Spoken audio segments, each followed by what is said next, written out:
Student, you are the most welcome to online classes. Myself Pankaj Tiwari, and today I am going to explain here chapter 13 of class 8, subject history after India after independence. Student, मैं इसमें आपको बता देना चाहता हूँ इस video में कि इंडिया बांग्लादेश के बीच किस तरीके का रिलेशन है।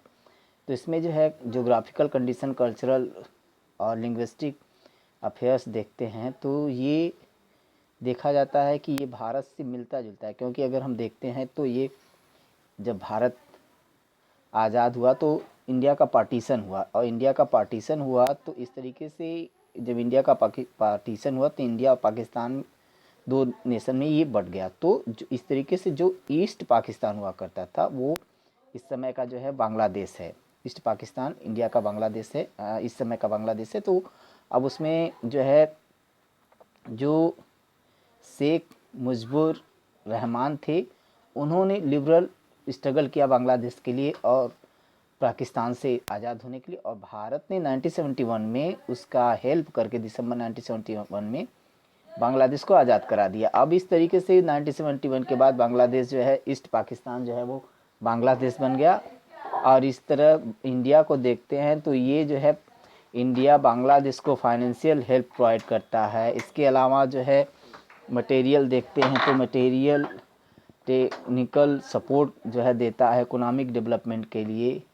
और इस तरीके से जो डिफरेंसेस हैं उसमें वो कुछ इशू को लेकर के डिफरेंसेस हैं, जैसे गंगा वाटर को लेकर के, और इसके अलावा कुछ और भी टेरिटोरियल डिफरेंसेस थे, उसको पीसफुली जो है इंडिया और बांग्लादेश ने सेटल किया।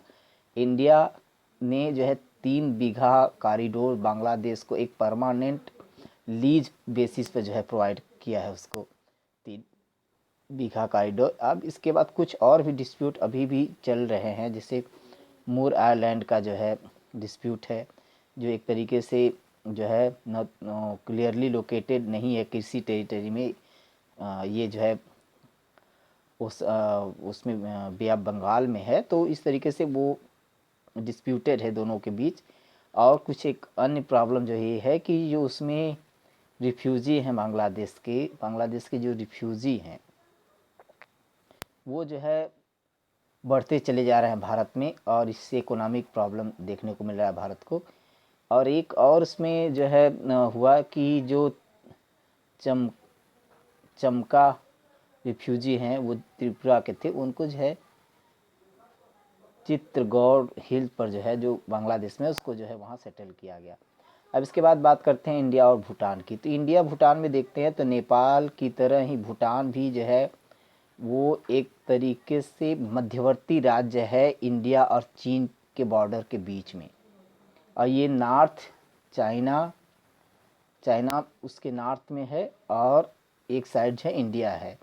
तो इंडिया हमेशा इंडिया का और म्यांमार भूटान का फ्रेंडली रिलेशन चलता चला आया है, और भूटान को वो इंडिया काफ़ी हेल्प देता है, चाहे वो डेवलपमेंट हो, टेलीकम्युनिकेशन का इम्प्रूवमेंट के लिए, हेल्थ फैसिलिटीज़ को लेकर के जो है हेल्प करता है, हाइड्रो इलेक्ट्रिसिटी प्रोजेक्ट के लिए, कंस्ट्रक्शन, एयरपोर्ट के कंस्ट्रक्शन के लिए, टर्मिनल के लिए, रोड्स के लिए हमेशा हेल्प करता है। भूटान जो 5 ईयर प्लान करता है वो उसका जो टारगेट होता है वो फंडिंग जो है भारत से किया जाता है, उसको भारत से लार्जली जो है फंड दिया जाता है। इस तरीके से प्रेजेंट में देखा जाता है तो जो एक्टिविटी है ग्रुप्स के नॉर्थ ईस्ट इंडिया का साउदर्न पार्ट का जो है वो भूटान का कुछ ऐसे सिक्योरिटी के मैटर हैं जिस पर जो है कंसर्न करने वाली बात है। अदरवाइज़ जो है इंडिया का भूटान का एक अच्छा रिलेशनशिप है।